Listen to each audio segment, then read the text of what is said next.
সরকারি চাকরি করতাম সেন্ট্রাল গভর্নমেন্টে। তারপর ওখানে মন্ত্রীর সঙ্গে বনিবনা হচ্ছিল না বলে আমি চেষ্টা করি ইমিগ্রেশন নিতে আমেরিকায়। তা আমেরিকায় গিয়ে ওখানে আমি খুব ভালো চাকরি করতাম, মানে বাইকর্পের ভাইস প্রেসিডেন্ট ছিলাম, ওয়ার্ল্ড ট্রেড সেন্টারের আমার অফিস ছিল। সেই সময় আমি না মানে খুব যাতায়াত করতাম কলকাতায়, কারণ আমি খুব হোমসিক, মা বাবা ছেড়ে থাকতে পারতাম না। তা আমি দেখলাম যে আমার যত রোজগার সব প্লেন ফেয়ারে চলে যাচ্ছে। আমার মিসেসকে বললাম যে চলো কলকাতায় যাই। তখন ও বলল যে কলকাতায় গিয়ে তুমি কি এই স্ট্যান্ডার্ড পাবে? সেই সময় কলকাতা গিয়ে একটা দেখলাম যে ওয়েবেল থেকে জমি বিক্রি হচ্ছে একটু ইন্ডাস্ট্রি করার জন্য। তখন আমি অ্যাপ্লাই করে দিলাম ওই আমেরিকা থেকেই যে আমি এনআরআই, আমি একটা কিছু করতে চাই, এখানে আপনারা জমি দেন। ওরা প্রায় সঙ্গে সঙ্গেই রিপ্লাই করে বলল যে তোমায় 1 একর জমি দিচ্ছি, এই এত দাম, 10 লাখ টাকা মাত্র দাম, তুমি যদি কিছু করতে চাও তাহলে আসতে পারো। তো আমি এদের সঙ্গে সঙ্গে মানে বলতে বললাম বাক্স প্যাটরা গুটিয়ে মিসেসকে বললাম এনাফ ইজ এনাফ, আমেরিকা হয়ে গেছে, এবার চলো।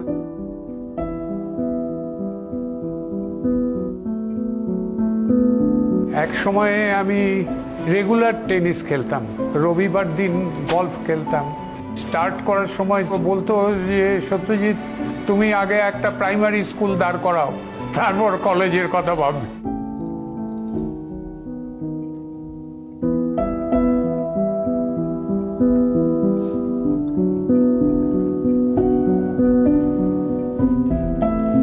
আস্তে আস্তে সবাই অ্যাকসেপ্ট করে নিল, না এই লোকটা সিরিয়াসলি করছে এবং একে হেল্পই করা উচিত।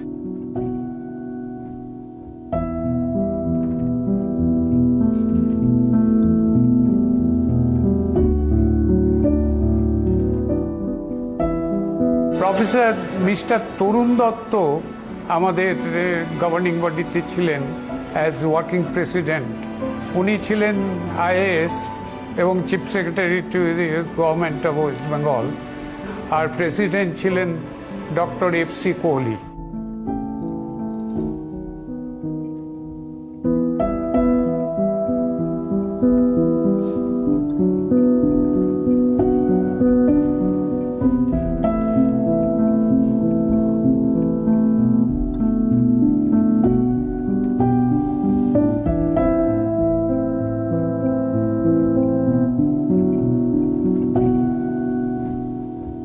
All these big people, they came and help করেছেন এই ইনস্টিটিউটে দাঁড় করাতে।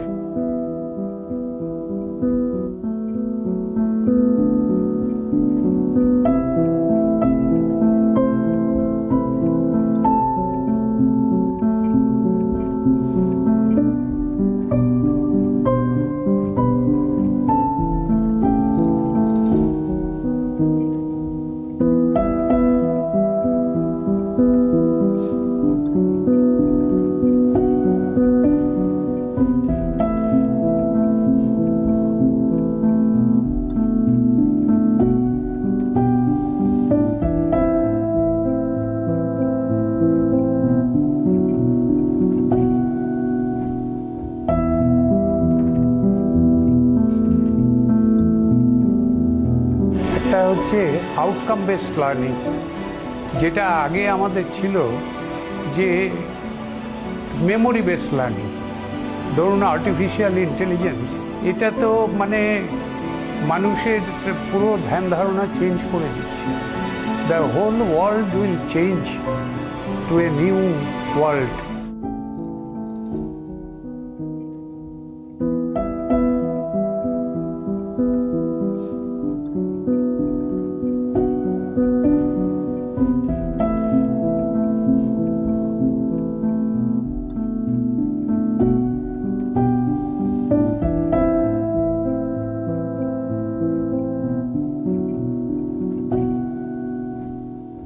স্বাগতম, নমস্কার। শুরু করছি আজকের university of engineering and management বা IEM group institute of engineering and ম্যানেজমেন্টের যে অনুষ্ঠান। আপনারা তো জানেন যে ইউইএম দুটি শাখা আছে, একটি কলকাতার নিউ টাউনে, অন্যটি একেবারে বিখ্যাত, যেটি আজকের সারা ভারতে আলোচ্য বিষয়, সেটি হচ্ছে গিয়ে জয়পুরে।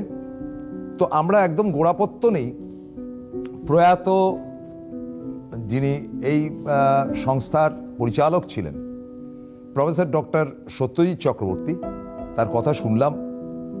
তার বহুল প্রচেষ্টায় যে সংস্কৃতি, যে শিক্ষার সংস্কৃতি ভারতবর্ষের বুকে এই ইউইএম বা আইএম এর মাধ্যমে ছড়িয়ে পড়েছে, তা কোনো কথাই যথেষ্ট নয়।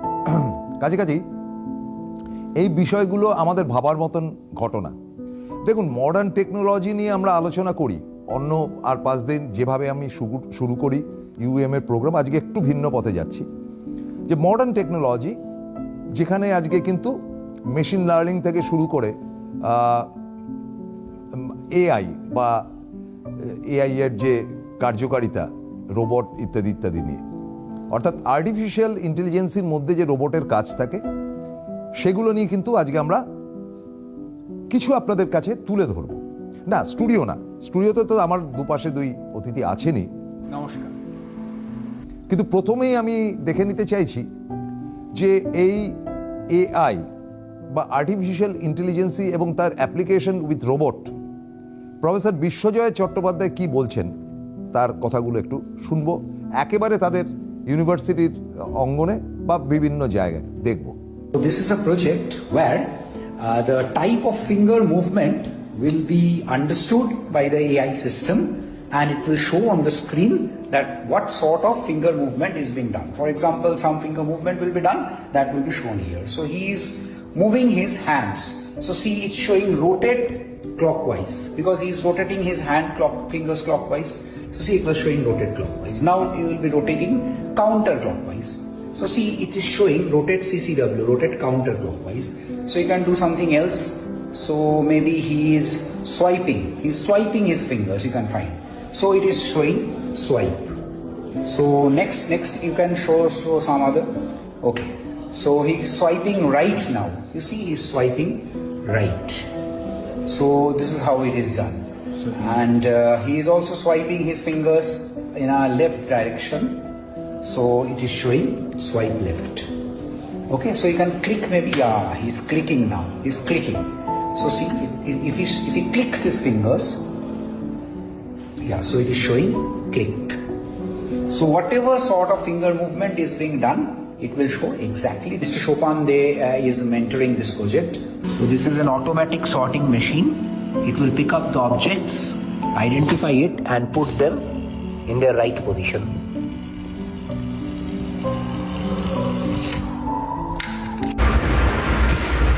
So the right object in the right position.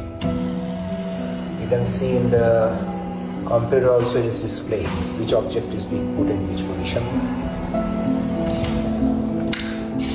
It is picking up the objects and putting it in the right position.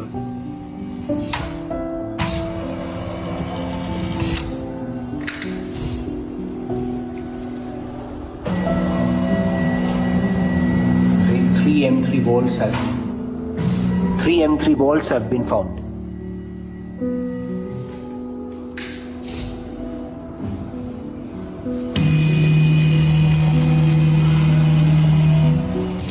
Picking up this object, putting it in this right position.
whatever sound is there, that sound will be recognized and the laptop will be showing that what sound it is.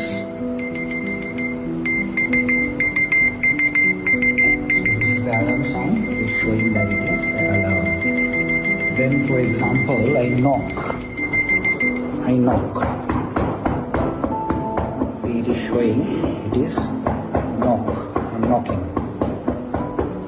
Then for example, he is clapping, so it will show that it is a clapping sound. So it can actually detect like what activities are going on in your room while you are not there, done by them. এবার আমরা professor বিশ্বজয় চ্যাটার্জির টুকরো টুকরো কতগুলো অংশ আপনাদের যেমন দেখালাম, তেমন আমি এবার দেখাতে চাইছি যে আমার বাদিকে বসে থাকা professor doctor Satyajit Chakraborty junior, মানে প্রফেসর সত্যজিৎ চক্রবর্তীর পুত্র, যাকে আদর করে অ্যালেক্স বলে ডাকা হয়, professor Alex. He is also a big shot. তো প্রফেসর বিশ্বজয় চ্যাটার্জি যেমন তিনি দেখছেন বর্তমানে ইউইএম জয়পুরের সমস্ত দায়িত্বে, অর্থাৎ কিন্তু তিনি সেখানকার ভাইস চ্যান্সেলর।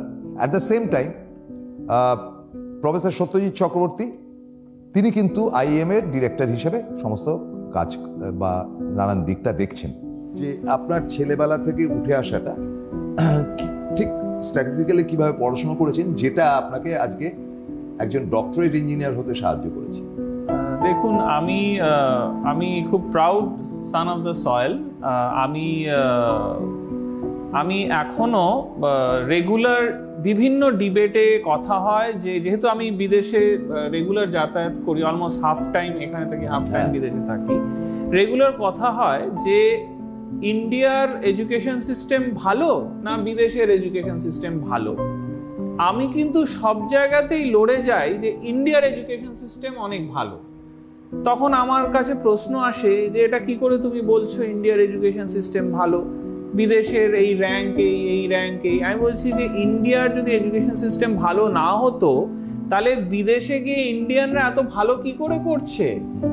তারা তো হ্যাঁ হয়তো তারা একটা এমবিএ করেছে ইউএসএ তে, হয়তো একটা পিএইচডি করেছে ইউএসএ তে, কিন্তু যেটা ফরমেটিভ ইয়ার্স স্কুল কিন্তু এই সব যে ভিত্তিটা, সব যে এই বড় বড় লোকেরা সাকসেস পেয়েছে সবার স্কুলিং হচ্ছে আমাদের CBSE board, West Bengal board বা স্টেট বোর্ড বা আইসিএসসি বোর্ড সবার এখানে, এবং বেশিরভাগ লোকের কলেজটাও এখানে। আগেকার দিনে কিন্তু কলেজে বিদেশ যাওয়ার চলটা ছিল না, হায়ার এডুকেশনে ছিল, মাস্টার্সে ছিল, পিএইচডি, যেটা আমিও গেছি, মাস্টার্সে গেছি, কিন্তু কলেজও আমরা এখানেই করেছি। সুতরাং আমাদের দেশের এডুকেশন সিস্টেম, আমাকে অনেকেই বলে যে না ওটা তো একটা র্যাট রেস, ওটা তো একটা বিভিন্ন মানে খুব কম্পিটিশন এবং আমি সব মানছি, কিন্তু তাতে আমরা দেখেছি যে আউটপুটটা, আমি নয়, আমার যত কলিগস আছে, যত জুনিয়র সিনিয়ররা আছে, সবাই আজকে খুব ভালো করছে। কেন? কারণ এই যে একটা কম্পিটিটিভ মাইন্ডসেট, যে আমাকে শিখতে হবে, আমার বন্ধু পারছে বা আমার দাদা সিনিয়ররা ভালো করছে, আমি কেন করব?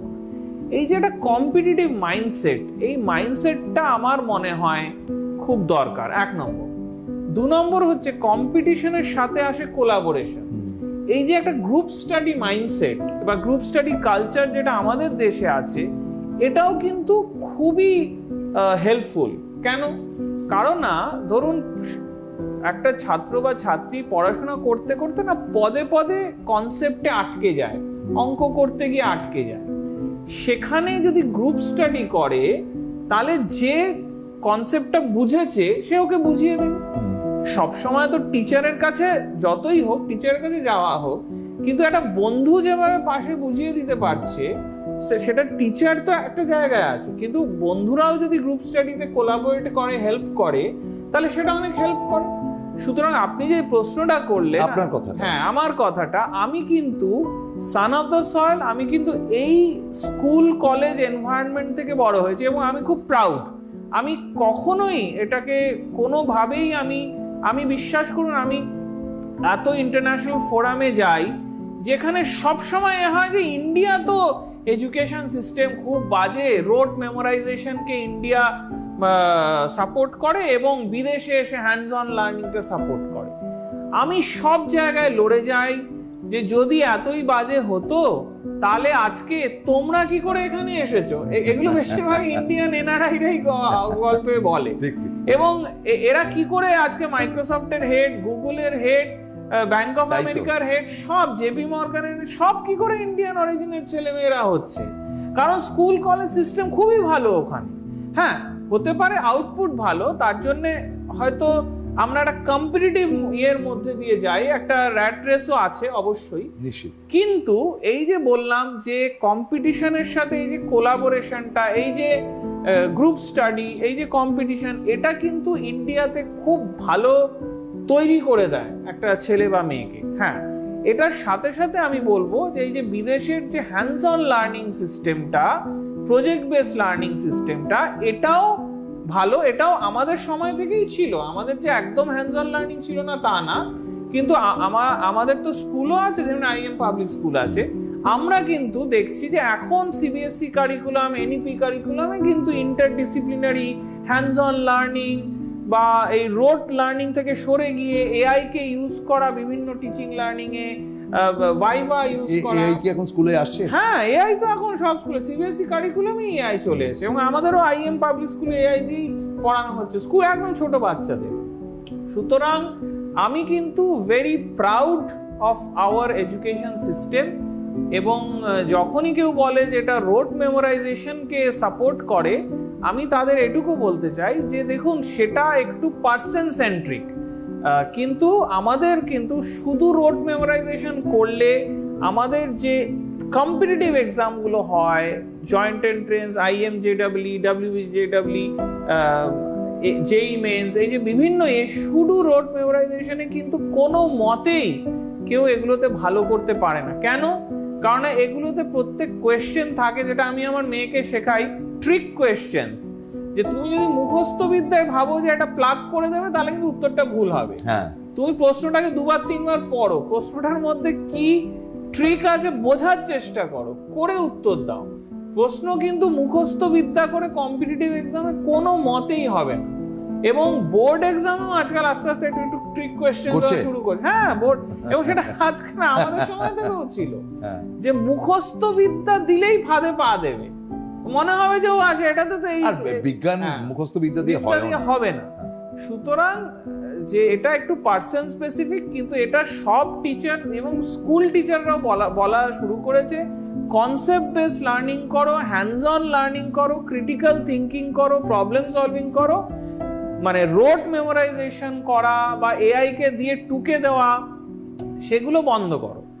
সুতরাং এটা একটু পার্সন স্পেসিফিক, কিন্তু আমি আবার বলবো যে আমি এই সিস্টেমের মধ্যে দিয়ে এসেছি যেখানে স্কুল লাইফ থেকে, হ্যাঁ, যেখানে কম্পিটিশনের মাধ্যমে, কম্পিটিটিভ পরীক্ষা, বারবার প্র্যাকটিস কোয়েশ্চেন সলভ করা, এক্সারসাইজ কোয়েশ্চেন যেগুলো ওয়ার্কড আউট এক্সাম্পল বইয়ের প্রত্যেকটা সলভ করা, এক্সারসাইজ কোয়েশ্চেন সলভ করা, ভাইভা দেওয়া, মানে মক এক্সাম দেওয়া, এবং সেগুলো আমি বলবো আজকের দিনে এআই এর সাহায্যে সেগুলো আরো ইজি হয়ে গেছে। কেন? কারণ ধরুন আমাদের সময়, ধরুন লাস্ট 10 ইয়ার্স এর কোয়েশ্চেন পেপার আমি খুঁজে পাচ্ছি না, আপনি এআই কে জিজ্ঞেস করুন, এক্ষুনি ও last 10 years question paper generate করে দেবে। আরেকটা যেটা খুব সুবিধা আমি মনে করি হয়েছে, যে আমাদের সময় না অনেক সময় অ্যান্সার কিটা দেওয়া থাকতো, অ্যান্সারটা সলভ করা থাকতো না কম্পিটিটিভ এক্সাম বা বিভিন্ন এক্সামের কোয়েশ্চেন পেপারে। সেখানে যদি কোথাও আটকে যেতেন, ধরুন একটা গ্রুপ স্টাডি করছেন বা টিচারদের জিজ্ঞেস করছেন, কিন্তু অনেক সময় সেটা সম্ভব হতো না, তখন আমরা কিছু সময় কিছু অঙ্ককে ভাবতাম যে এটা তো কিছুতেই পারছি না। কিন্তু এখন এআই আসা মানে হেল্পফুল হয়েছে কি, এআই তে আপনি ওটা স্ক্যান করে তুলে দিন, এআই ওটা সলিউশনটা করে দেবে। সুতরাং কোথাও যদি ইফ ইউ আর স্টাক, সেই স্টাক জায়গা থেকে এআই ইউজ করে এআই কিভাবে স্টেপ বাই স্টেপ সলিউশনটা করছে দেখে নিলে, তাহলে কিন্তু মানে স্টাক হওয়ার এই যে ব্যাপারটা, যেটা অনেক সময় খুব ফ্রাস্ট্রেট করে ভালো স্টুডেন্টদের না, খুব মানে আপনি একটা পাজলের মতো, মানে একটা অঙ্ক করছেন কিছুতেই পারছেন না, সেটা ঠিক আছে, হ্যাঁ প্রথমেই চেষ্টা না করে আমি বলবো না এআই ইউজ করতে, চেষ্টা করুন সব রকম, সেটাতে কয়েকদিন চেষ্টা করুন, ভাবুন, ইয়ে করুন, কিন্তু তারপরেও যদি আটকে যান, AI is a good way to find out the how to solve it. তো সুতরাং আমি বলবো যে পড়াশোনা একই রয়ে গেছে, এখনো ছাত্রছাত্রীদের নোটস লেখা উঠেছে, যতই ছবি তুলুক বা টিচারদের কথাটাকে ভয়েস রেকর্ডারে আজকাল রেকর্ড করে ফেলে, যতই সেগুলো করুক, কিন্তু এই যে হিউম্যান যে ক্যাপাবিলিটি গুলো, হ্যাঁ নোটস লেখা, আলোচনা করা, ডিসকাস করা, ক্রিটিক্যাল থিঙ্কিং, যতই এআই ইউজ করুক, এআই কে কিন্তু পুরোপুরি রিপ্লেস করা উচিত না নিজের শেখাটাকে। সুতরাং ঠিকমতো গাইডেন্স নিলে এআই বা এই যে নোটস লেখা বা এই যে মানে ক্লিক করে ছবি তুলে নেওয়া বা ভয়েস রেকর্ড করে এগুলোকে ইউজ করেও এখনো কিন্তু পড়াশোনাটা মোটামুটি ওরমই রয়ে গেছে। নিজেই হাতে কলমে শিখতে হবে, নিজেকেই সলভ করতে হবে এবং কম্পিটিটিভ থাকতে হবে, যে না ও আমরা বন্ধুরা ভালো করছে, আমি কেন ভালো করব। আপনি কি বিশ্বাস করেন আজকে ছাত্রছাত্রীরা সেই জায়গাটা ধরতে পারবে?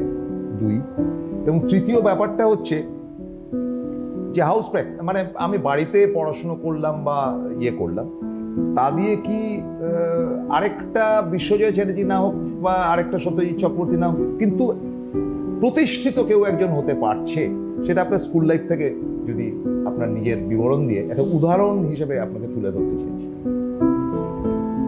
প্রথমত হচ্ছে প্রসন্দা, আমি এমন কিছু একটা সাংঘাতিক কিছু মানে যে আমাকে একটা উদাহরণ হিসেবে সেট করবেন সেটা নয়। উদাহরণ অনেক আছে আমাদের চোখের সামনে, যাদের দেখে আমাদের শেখা উচিত।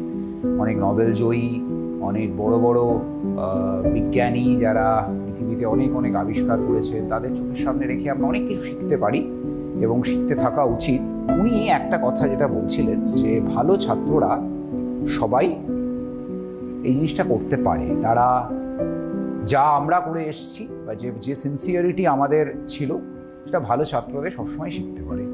দেখুন এখানে আমি একটা কথা বলবো যে দেখুন আমাদের আইএম ইউএম এর শিক্ষকদের না মাঝে মাঝে আমরা একটা জিনিস একটু ভুল করে ফেলি। আমি আপনার সত্যি কথা বলছি, সেটা হচ্ছে আমরা এই পুরো ভারতবর্ষের টপ 2 to 3% স্টুডেন্টকে নিয়ে ডিল করি। এটা বুঝতে হবে, মানে আমাদের আইএম ইউএম এ যারা পড়তে আসে তারা কিন্তু ভারতবর্ষের টপ 2% র্যাঙ্কার, তারাই সুযোগ পায় পড়ার এবং তারা আসে, আমরা তাদের নিয়ে ডিল করি। ফলে আমরা অনেক কিছু মনে করি যে হ্যাঁ এটা তো স্টুডেন্টরা পারবেই, আমি বলে দিলেই পারবে, কিন্তু যদি আমরা আইএম ইউএম এর বাইরে বেরিয়ে দেখি তাহলে কিন্তু অনেক সময় আমরা বুঝতে পারবো যে অনেক কিছু জিনিস আছে যেগুলো স্টুডেন্টদেরকে আরও ডেপথে যাওয়া উচিত এবং তাদের হাতটা ধরার জন্য শিক্ষকের প্রয়োজন রয়েছে। সঠিকভাবে শিক্ষকতা তাকে প্রদান করতে হবে। যেমন ধরুন এআই এর কথা উঠছিল, যে এআই আসাতে একটা বিরাট সুবিধা হয়েছে যে আমি কিছু একটা পারছি না অঙ্কের স্টেপ, তাহলে আমি ফট করে সেটা এআইকে জিজ্ঞেস করে নেব, করে নিয়ে আমি সেটা শিখবো। করে উনি কিন্তু একটা ডিসক্লেমার দিয়েছেন, খুব সুন্দর কথাটা বলেছেন যে সবসময় আগেই সেটা করা উচিত না। কি করা উচিত? আগে নিজে চেষ্টা করো, একদিন পুরো চেষ্টা করো, একদিন ধরে পারলে না তখন এআইকে জিজ্ঞেস করো। কারণ এখানে অসুবিধাটা কোথায় হচ্ছে জানেন? আজকের দিনের বাচ্চাদের সাথে যদি আপনি ইন্টারাক্ট করেন, বেশিরভাগ ক্ষেত্রে দেখবেন 99% কেসে দেখবেন যে বাচ্চারা সেভাবে ভাবেই না। বাচ্চারা সেভাবে ভাবেই না।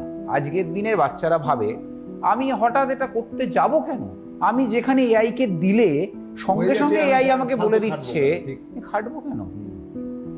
আপনি ভাবেন এক্সারসাইজটা না করলে তো ক্যাপাবিলিটি ডেভেলপ করে। এবার সেটাই তো প্রবলেম। ঠিক যেরকম ফিজিক্যাল এক্সারসাইজ করলে ফিজিক্যাল ক্যাপাবিলিটি ডেভেলপ করে, মাথাটাকে ভাবালে তো মাথাটা ডেভেলপ করে। দেখুন স্যার, আমি এটা ফ্র্যাঙ্কলি আপনাকে বলি, আমাদের সময় টেস্ট পেপার বেরোতো, আপনাদের সময় টেস্ট পেপার ছিল ডেফিনেট করে। টেস্ট পেপারে যে অঙ্কর জায়গাটা থাকতো, অঙ্কটা করতে বসেই আগে পাল্টে দেখতাম যে আনসারটা কি রয়েছে। এটার আমাদের একটা কিউরিওসিটি ছিল। তাতে করে কি হচ্ছে যে উত্তরটা মগজে এসে গেলে আমার চেষ্টাটা কমে যায়। সেটা তো বটেই, তাই না? একদম তাই। হ্যাঁ স্যার। এখন দেখুন আপনাকে যদি আজকে আমি বলি যে এইটা আপনি করুন, আপনি সেটা ভাববেন না এটা আমি করবো কেন, আমি এআইকে জিজ্ঞেস করে নেব। তার কারণ হচ্ছে আপনার মাইন্ডে না প্রথমে একটা রেস্ট্রিকশন আসবে, আছে এআইকে কি করে এটা করাতে হয়। এটাও কিন্তু একটা ব্যাপার। আপনার বয়সী বা আমাদের বয়সী অনেকে এটা মনে করবে যে আচ্ছা এআই কে আবার করাবো, বাবা একটা কোথা থেকে জিজ্ঞেস করবো, কিভাবে জিজ্ঞেস করবো, প্রম্পটটা কিভাবে লিখবো, কিভাবে দেবো, এগুলো না আমাদের অত সহজে আসে না। আজকালকার দিনের বাচ্চাদের এটা এত সহজে আসে যে তাদের কাছে ওটা কোনো ব্যাপারই না। আজকে আমি আমার মেয়েকে অনেক সময় যদি মানে মজা করে বলি যে আচ্ছা তুই এটা এই লাইনটা আমি দিলাম, এই লাইনটার সাথে রাইম করে তুই আমায় আনসারটা দে তো, আমার বাবা আমার সাথে এই খেলাটা অনেক সময় খেলতো, বলতো যে তুমি এটা আমি তোমায় বললাম, এর উত্তরটা তুমি একটু রাইমিং ওয়ার্ড করে আমাকে বলো তো উত্তরটা। আমি সঙ্গে সঙ্গে ভাবতাম, ভেবে আজকে পারিনি, পরের দিন উত্তর দিয়েছি, এরকম হয়েছে। আমার মেয়ে কিন্তু সেটা ভাববেই না, মেয়ে ভাববে হ্যাঁ আমি এক্ষুনি এটা এআই কে জিজ্ঞেস করবো, এআই আমাকে উত্তরটা দিয়ে দেবে। তা আমি বললাম যে তো আমি তো এআই কে জিজ্ঞেস করতে বলিনি, আমি তোমাকে উত্তরটা বলতে বলেছি। সে বলবে হঠাৎ আমি কেন ভাবতে যাবো, এটা আমি যেখানে আমার চোখের সামনে রয়েছে। ওদের মাথাতেই এটা আসে না যে আমি কেন ভাববো, ওদের লজিকই হচ্ছে যে আমার যখন আছে তখন আমি এটা কেন করবো। দেখুন এটা প্রমাণিত যে AI is reducing creativity as a whole. এটা কিন্তু আমি জেনারেলাইজ করে বললাম, স্পেশালাইজড কেসে বললাম না। দেখুন special students are always there, যারা কিন্তু সেটা করবে না, তারা কিন্তু নিজেরাই করবে, তারা একদিন ভাববে যেটা ডক্টর চক্রবর্তী বললেন। এবং আমরা IMUM গ্রুপে না সেরকমই টপ 2% স্টুডেন্টসকে পাই, বুঝতে পারলেন? তার বাইরে এই প্রবলেমসগুলো আছে। আগের দিনই কথা উঠছিল, আমাকে একজন জিজ্ঞেস করলেন, একটা কনক্লেভ চলছিল CII এর, আমাকে জিজ্ঞেস করলেন যে এআই কি ম্যানেজমেন্ট স্টাডিজে ইন্টিগ্রেট করা যায়? 100%। মানে পদে পদে ইন্টিগ্রেট করা যায়। ধরুন আজকে একজন ম্যানেজারকে একজন জিজ্ঞেস করলেন, বা তার কোম্পানির ওনার জিজ্ঞেস করলো যে আমি একটা মুম্বাইতে এই বিজনেসটা করব, কদিনে রিটার্ন অফ ইনভেস্টমেন্ট পাবো? আগে কি করতে হতো, গুগলে সার্চ করব, সব কোম্পানির রিপোর্ট দেখব, কত বছর ধরে তারা কি পেয়েছে করে একটা টোটাল রিপোর্ট বানিয়ে দেব। আজকের দিনে তো এআই সফটওয়্যার এগুলো ফাটাফাট উত্তর দেয়। তার মানে যে স্টুডেন্টটা এআই সফটওয়্যার ইউজ করে 1 মিনিটের মধ্যে উত্তর দিতে পারবে যে এই রিটার্ন অফ ইনভেস্টমেন্ট আপনি এতদিনে পাবেন, তাহলে কোম্পানির ওনারের কাছে সে is a better person, better manager. আজকের মতো বিদায় নিতে হচ্ছে, নমস্কার।